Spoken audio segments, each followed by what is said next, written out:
Hi മക്കളെ, നിങ്ങൾക്ക് SSLC മാത്സിനെ കുറിച്ച് ആലോചിക്കുമ്പോൾ ചെറിയൊരു പേടി കേട്ടോ. അങ്ങനെയാണെങ്കിൽ ഈ വീഡിയോ എന്ന് പറയുന്നത് നിങ്ങൾക്കുള്ളതാണ്. ഞാൻ ഈ വീഡിയോ കഴിഞ്ഞാൽ ഉറപ്പായിട്ട് എന്താ ആ പേടി മാറുന്നുള്ളത് 100% ഞാൻ ഗ്യാരണ്ടിയാ. എടാ, അതായത് ഒരുപാട് കുട്ടികൾ എന്നോട് ഇങ്ങനെ പറയാറുണ്ട്, സാർ എൻ്റെ ഏറ്റവും വലിയ ടെൻഷൻ എന്ന് പറഞ്ഞു കഴിഞ്ഞാൽ SSLC മാത്സ് ആണ്, മാത്സ് മാത്രമേ എനിക്ക് പേടിയുള്ളൂ. എന്നിട്ട് അവർ കുറേ കാരണങ്ങൾ പറയും. അതിൽ 4 കാരണങ്ങളാണ് പ്രധാനമായിട്ട് അതിൽ പറയാറുള്ളത്. ഇതിൽ നിങ്ങൾക്ക് ഇത് ഏതൊക്കെ ഉണ്ട് എന്നുള്ളത് നിങ്ങളൊന്ന് കമൻറ്റ് ചെയ്യണം. ചില കുട്ടികൾക്ക് 4 ഉണ്ടാവും, ചില കുട്ടികൾക്ക് 4ാമത്തത് മാത്രമേ ഉണ്ടാവുള്ളൂ. നിങ്ങളൊന്ന് ഉറപ്പായിട്ട് കമൻറ്റ് ചെയ്യണേ. ഒന്നാമത്തെ കാര്യം, സാർ എനിക്കൊന്നും മനസ്സിലാവുന്നില്ല, ഫണ്ടമെന്റൽസ് ആണ്, ഒന്നും മനസ്സിലാവുന്നില്ല. പിന്നെ രണ്ടാമതോ, സാർ എനിക്ക് ബേസ് ഇല്ല, സാറേ ബേസ് ഇല്ല. മൂന്നാമത്തതോ, സാർ ചോദ്യം ചെയ്യാൻ എനിക്ക് മനസ്സിലാവുന്നൊക്കെ ഉണ്ട്, പക്ഷെ ചോദ്യം കാണും. ഇത് കുറേ കുട്ടികളെ ചോദ്യം ചെയ്യാൻ പറ്റുന്നില്ല എന്നുള്ളത്. ഇനി മറ്റൊരു കുട്ടികൾക്ക് എന്താ, സാറേ ചോദ്യമൊക്കെ ചെയ്തു തുടങ്ങാം, നടുക്ക് എവിടെയെങ്കിലും എന്തായി പോവും, ഞാൻ സ്റ്റക്കായി ഇപ്പോൾ. ഇങ്ങനത്തെ 4 കാരണങ്ങൾ. ഇനി ഇതല്ലാത്ത വേറെ ഏതെങ്കിലും കാരണം ഉണ്ടെങ്കിൽ നിങ്ങൾക്ക് കമൻറ്റ് ചെയ്യാവുന്നതാണ്. ഉറപ്പായിട്ടും നിങ്ങൾ ഈ 4 ഏതൊക്കെ റീസൺസ് ആണെന്നുള്ളത് നിങ്ങളൊന്ന് കമൻറ്റ് ചെയ്യണം. ഞാൻ എന്തായാലും നോക്കും. ഇനി മറ്റൊരു കാര്യം എന്ന് പറഞ്ഞാൽ, ഇതേ കഥ നിങ്ങൾ ഏതെങ്കിലും ഫ്രണ്ട്സ് നിങ്ങളോട് പറഞ്ഞിട്ടുണ്ടാവും അല്ലേ? സത്യമല്ലേ? ഇപ്പം തന്നെ ഈ വീഡിയോ അവർക്ക് ഷെയർ ചെയ്ത് കൊടുക്കുക, അവർക്കും ഹെൽപ്ഫുൾ ആവട്ടെ. പക്ഷെ നിങ്ങൾ മനസ്സിലാക്കേണ്ട ഒരു കാര്യം എന്ന് പറയുന്നത്, this is not your mistake. ഇതൊരിക്കലും എന്തല്ല നിങ്ങളുടെ പ്രശ്നമല്ല. അതായത് ചില കുട്ടികളൊക്കെ എന്താണ് ഇങ്ങനെ കരുതും, എനിക്ക് മാത്സ് പഠിക്കാനുള്ള ബുദ്ധിയില്ല, മാത്സിൻ്റെ ജീൻ എനിക്കില്ല, അല്ലെ മൊത്തത്തിൽ എനിക്ക് ബുദ്ധിയില്ല എന്നടക്കം നിരാശരോടെ ചിന്തിക്കുന്ന കുട്ടികളുണ്ടല്ലേ? നിങ്ങൾ അങ്ങനെ ഏതെങ്കിലും സ്റ്റേജിൽ ചിന്തിച്ചിട്ട് ഉറപ്പായിട്ടൊന്ന് കമൻറ്റ് ചെയ്യണേ. എടാ, എന്താ സംഭവിക്കുന്നതെന്ന് വെച്ച് കഴിഞ്ഞാൽ, ചില സബ്ജക്റ്റുകൾ, ആ മാത്സ് പോലത്തെ സബ്ജക്റ്റുകൾക്ക് ശരിക്കും എന്താണ് 1ാം ക്ലാസ് മുതലേ പെർഫെക്റ്റ് ആയി പോയാൽ മാത്രമേ എന്ത് ചെയ്യുള്ളൂ, നിങ്ങൾക്ക് എളുപ്പമുള്ളൂ. അതായത് 1ാം ക്ലാസ്സിൽ എണ്ണൽ പഠിക്കുന്ന സമയത്ത് അത് നിങ്ങൾക്ക് അറിയില്ലെങ്കിൽ എന്താണ് 2ാം ക്ലാസ്സിലെ കൂട്ടൽ നിങ്ങൾക്ക് മനസ്സിലാവില്ല, കൂട്ടൽ അറിയില്ലെങ്കിൽ ഗുണിക്കൽ പറ്റുമോ, ഇങ്ങനെ ഓരോന്ന് നെഗറ്റീവ് നമ്പേഴ്സ് വരും, ഫ്രാക്ഷൻസ്, ഭിന്നസംഖ്യ, അങ്ങനെ ഓരോന്നും അറിയാതെ നമ്മളൊരു 8ാം ക്ലാസ് ഒക്കെ ആകുമ്പോഴത്തേക്ക് മൊത്തം കൊളായിട്ടുണ്ടാവും. നമ്മൾ തന്നെ കരുതുന്നത് മാത്സ് പഠിക്കാനുള്ള കഴിവ് എനിക്കില്ല എന്നുള്ളത് അല്ലേ? നിങ്ങൾ ആലോചിച്ച് നോക്കി, നിങ്ങൾക്ക് ഇപ്പോൾ 10ാം ക്ലാസ്സിലാണോ ആദ്യമായിട്ട് മാത്സ് ടഫായത്? അല്ലല്ലോ, ശരിക്കും നിങ്ങൾക്ക് 9നും 8നും ഒക്കെ ടഫല്ലേ? അപ്പോൾ എന്താ സംഭവിച്ചത്? ഏതോ ഒരു ക്ലാസ്സിൽ എന്തോ സംഭവിച്ചതാണ്.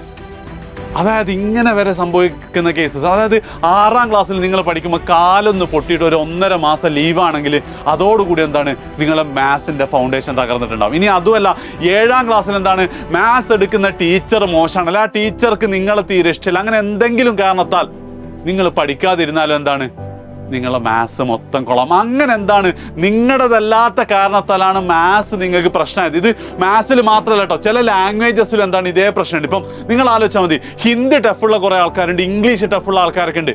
ഇതൊക്കെ എന്താണ് ആ 1 മുതലേ കൊണ്ടുവരേണ്ട സാധനമാണ്. എവിടെയെങ്കിലും നമുക്കൊരു ബ്രേക്ക് വന്നാൽ നമ്മുടെ പ്രശ്നം നമുക്കത് ബാധിക്കും.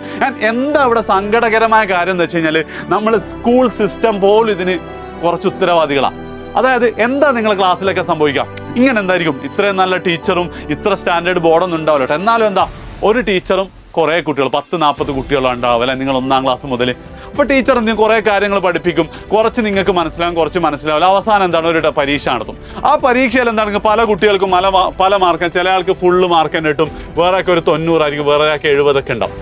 അപ്പോൾ ശരിക്കും എന്താ 70 മാർക്കോ കുഴപ്പമില്ല, അവൻ എന്ത് ചെയ്യാം 2ാം ക്ലാസ്സിലേക്ക് പാസ്സാക്കാം. ആകെ 30 മാർക്കിൻ്റെ താഴെയുള്ളവരൊക്കെ തോപ്പിക്കൽ, ഇക്കൊരു തോപ്പിക്കലേ ഇല്ല അല്ലേ?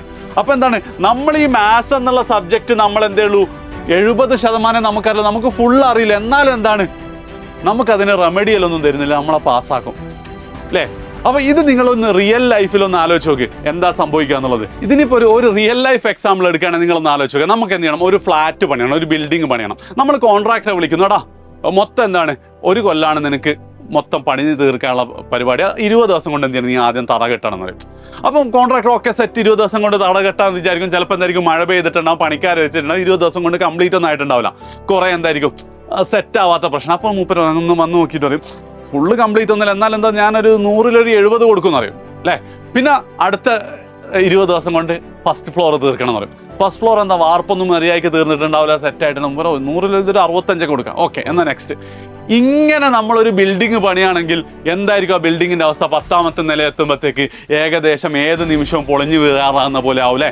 ഇതേ കാര്യമാണ് എന്ത് ചെയ്യുന്നത് നിങ്ങളെ മാത്സിലും. ഇങ്ങനെ ഫുള്ള് മാസ്റ്റർ ചെയ്യാതെ ഓരോ ക്ലാസ്സായിട്ട് നമ്മൾ പോകുമ്പോൾ നമുക്ക് സംഭവിച്ചത്, അതായത് എന്താ എക്സും വൈ ഒക്കെ 4ാം ക്ലാസ് മുതലെങ്ങാൻ തുടങ്ങുന്നുണ്ട്, പക്ഷെ അത് മര്യാദയ്ക്ക് പഠിപ്പിച്ചിട്ടുണ്ടാവില്ല, അല്ലെങ്കിൽ നിങ്ങൾക്ക് മനസ്സിലായിട്ടുണ്ടാവില്ല.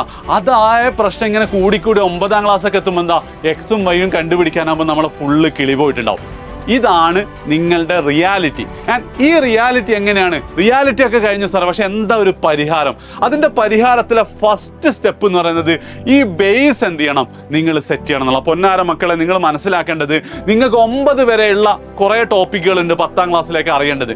അത് അറിയാതെ നിങ്ങൾക്ക് ഒരിക്കലും 10ൽ എന്ത് ചെയ്യൂല, A+ കിട്ടൂല മാത്സിൽ. നിങ്ങൾക്ക് ചില ക്വസ്റ്റ്യൻ ചെയ്യാൻ പറ്റൂല, ചില ക്വസ്റ്റ്യൻ നടുക്ക് സ്റ്റെക്കാവും. ഈ നടുക്ക് സ്റ്റെക്കാവുക, തെറ്റിപ്പോയാലൊക്കെയുള്ള പ്രശ്നം എന്ന് വെച്ചാൽ നിങ്ങളെ സമയം പോവും. നമ്മൾ വീണ്ടും ഒന്നും കൂടെ ചെയ്യാൻ നോക്കും, പിന്നെ സമയം പോകും. ആ അവസാനം അറിയുന്ന ക്വസ്റ്റ്യൻ അടക്കം പാടും. അതുകൊണ്ട് എന്ത് ചെയ്യണം, ഉറപ്പായിട്ടും നമ്മളെ SSLC തുടങ്ങിയിട്ടേ ഉള്ളൂ. ഓണപരീക്ഷയ്ക്ക് നിങ്ങൾ എന്തായാലും പ്രിപ്പയർ ചെയ്യാനൊക്കെ റെഡിയാണ്. അപ്പം എന്താ, മാത്സിന്റെ SSLC അരിത്തമെറ്റിക് സീക്വൻസ് പഠിച്ച് തുടങ്ങുന്നതിന് മുമ്പ് നിങ്ങൾ എന്ത് ചെയ്യും, ഈ ബേസ് അങ്ങ് സെറ്റാക്കുക. എവിടെയാണോ ബേസ് സെറ്റാക്കുക? ഞങ്ങൾ നല്ല അടിപൊളി ക്ലാസ്, അതായത് SSLCക്ക് എന്തൊക്കെയാണോ മാത്സിന് ആവശ്യമുള്ളത് അത് മുഴുവൻ കൊണ്ട് ഒരൊറ്റ വീഡിയോയിൽ ഞാൻ 1.5 മണിക്കൂർ അങ്ങനെ ഉണ്ട് കേട്ടോ. അത് ഞാനിവിടെ കമൻറ്റിൽ പിൻ ചെയ്യാം. നിങ്ങൾ ചിലപ്പോൾ കുറേ ആൾക്കാർ ഓൾറെഡി കണ്ട, അല്ലെങ്കിൽ നിർബന്ധമായിട്ട് നിങ്ങളത് കാണണം. ഒറ്റയടിക്ക് നിങ്ങൾ കണ്ടു തീർക്കുക, സ്റ്റെപ്പ് ബൈ സ്റ്റെപ്പായിട്ട് കണ്ടാൽ എന്ന് മാത്രമല്ല, ഞങ്ങൾ ടോപ്പിക്കൊക്കെ ഇങ്ങനെ എന്ത് ചെയ്തിട്ടുണ്ട്, ടൈം സ്റ്റാമ്പ് ഒക്കെ കൊടുത്തിട്ടുണ്ട്. നിങ്ങൾക്ക് വേണമെങ്കിൽ എന്ത് ചെയ്യാം, നിങ്ങൾ ഒരു ടോപ്പിക്ക് നിന്നുണ്ട് ബാക്കി കണ്ടു പോയാൽ മതി. അതിൽ ചെയ്യാനുള്ള ക്വസ്റ്റ്യൻസ് നല്ല അടിപൊളിയാണ്. നിങ്ങൾ എന്ത് ചെയ്യുക, അതൊന്ന് കണ്ടു നോക്കുക. അത് ഉറപ്പായിട്ടും നിങ്ങൾ കാണണം കേട്ടോ. പ്രത്യേകിച്ച് നിങ്ങൾക്കിത് വലിയ രസമുണ്ടല്ലോ. 10ാം ക്ലാസ് പഠിക്കാനുള്ള തന്നെ നമ്മളിപ്പോൾ പഠിക്കുന്നത്, അന്നേരമാണ് മുമ്പ് പഠിച്ചത് എന്നുള്ളൊരു ചിന്ത നിങ്ങൾക്ക് വരും. പക്ഷെ മക്കളെ, നിങ്ങൾ മനസ്സിലാക്കേണ്ടത്, SSLC റിസൾട്ട് വരുമ്പോൾ നിങ്ങളുടെ റോൾ നമ്പർ നിങ്ങൾ അടിച്ചിട്ട് ഡേറ്റ് ഓഫ് ബർത്തും കൂടെ കൊടുത്തിട്ട് നമ്മൾ എന്ത് ചെയ്യാണ്, നമ്മൾ ആ എൻ്റർ അടിച്ചു കഴിഞ്ഞാൽ നമ്മൾ ഇടത് ഭാഗത്തുള്ള സബ്ജക്റ്റ് പോലും നോക്കൂല. ഓരോന്നിലും ഗ്രേഡ് എത്ര, A+ എന്ന് വന്നാൽ മിക്കവാറും അതെന്തായിരിക്കും, മാത്സിൻ്റെ നേരെ ആയിരിക്കും. ഫുൾ A+ ഉണ്ടോ മോനെ എന്ന് ചോദിക്കും. ഇല്ലുമ്മ മാത്സിന് പോയി എന്ന് പറയാതിരിക്കാൻ എന്ത് ചെയ്യണം, ഉറപ്പായിട്ടും നിങ്ങൾ ആ ഒരു 1.5 മണിക്കൂർ കണ്ടിരിക്കണം. ഒന്ന് കമൻറ്റ് ചെയ്യുക, സാറേ ഞാനിപ്പോൾ കാണും എന്നുള്ളത് നിങ്ങളെ സബ് കോൺഷ്യസ് മനസ്സിൽ നിങ്ങൾ ഓർമ്മിപ്പിച്ചുകൊണ്ടിരിക്കും. ലിങ്ക് ഞാൻ കമൻറ്റ് പിൻ ചെയ്തിട്ടുണ്ട്. ഇത് കഴിഞ്ഞാൽ പിന്നെ വളരെ സെറ്റാണ്. പിന്നെ A+ ഇട്ടുള്ള സ്ട്രാറ്റജി നിങ്ങൾ നോക്കിക്കോ. വളരെ സിമ്പിളായിട്ട് ഓണപ്പരീക്ഷ മുതലേ നമുക്ക് തുടങ്ങാം. ഒന്നാമത്തെ പാർട്ട് എന്താ വെച്ചാൽ, നിങ്ങൾ എന്ത് ചെയ്യണം, ഏത് ചാപ്റ്ററാണോ പഠിക്കുന്നത് അതിൻ്റെ ഏതെങ്കിലും ഒരു 1 ഷോട്ട് വീഡിയോ കാണാം. ഞാൻ എപ്പോഴും റെക്കമെൻഡ് ചെയ്യുക എജു പോർട്ടൽ എൻ്റെ 1 ഷോട്ട് വീഡിയോ തന്നെയാണ്. നിങ്ങൾ ഏത് ചാപ്റ്ററും 1 ഷോട്ട് എന്ന് പറഞ്ഞാൽ അടിച്ചു കഴിഞ്ഞാൽ ഉറപ്പായിട്ട് എന്താണ്, നിങ്ങൾക്ക് ആ വീഡിയോ കാണാൻ പറ്റും. അത് വീഡിയോ നിങ്ങൾ കാണുമ്പോൾ നിങ്ങൾ പ്രത്യേകം ശ്രദ്ധിക്കേണ്ടത്, ഒരു സിനിമ കാണുന്ന പോലെ അല്ല കാണേണ്ടത്. നിങ്ങൾ നോട്ട് എഴുതണം എന്ന് മാത്രമല്ല, ചോദ്യങ്ങളൊക്കെ ചെയ്യുമ്പോൾ പറ്റുവെച്ച് നിങ്ങളൊന്ന് പോസ് ചെയ്തിട്ട് സ്വന്തമായിട്ടൊക്കെ ഒന്ന് ചെയ്തു നോക്കാം. അത് സംഭവം 1 മണിക്കൂർ 1.25 മണിക്കൂറുണ്ട്, 2 മണിക്കൂറൊക്കെ എടുത്ത് കണ്ടു തീർത്താൽ മതി. കാരണം എന്താ, നമുക്ക് വേഗം തീർക്കലല്ലോ, A+ വാങ്ങലല്ലേ. അപ്പം അത് നിങ്ങൾ ചെയ്തു കഴിഞ്ഞാൽ പിന്നെ കുറേ കുട്ടികൾ ചെയ്യുന്നൊരു മണ്ടത്തരം എന്താണെന്ന് വെച്ച് കഴിഞ്ഞാൽ, നിങ്ങളുടെ ടെക്സ്റ്റ് ബുക്കിലെ ക്വസ്റ്റ്യൻസ് ചെയ്യും. ശരിക്കും അത് നല്ലതാണ്, ടെക്സ്റ്റ് ബുക്കിലെ ക്വസ്റ്റ്യൻസ് ചെയ്യുന്നത്. പക്ഷെ അതിൻ്റെ പ്രോബ്ലം എന്താ വെച്ചാൽ, അത് നല്ല ലെവലുള്ള ക്വസ്റ്റ്യൻ ആണെന്ന് മാത്രമല്ല പരീക്ഷയ്ക്ക് ഒരിക്കലും ചോദിക്കാറില്ല. അപ്പം ഒക്കെ ചെയ്ത് കഴിഞ്ഞിട്ട് ചെയ്യേണ്ട കാര്യമാണ് എന്ത്, ടെക്സ്റ്റ് ബുക്കിലെ ക്വസ്റ്റ്യൻ. നിങ്ങളിപ്പോൾ ഓൾറെഡി ചെയ്യുന്നവരോട് നിർത്താനല്ല കേട്ടോ പറയുന്നത്. അതിന് മുന്നേ എന്ത് ചെയ്യണം, നിങ്ങൾ മറ്റു ചില കാര്യങ്ങൾ ചെയ്യാണ്ട്.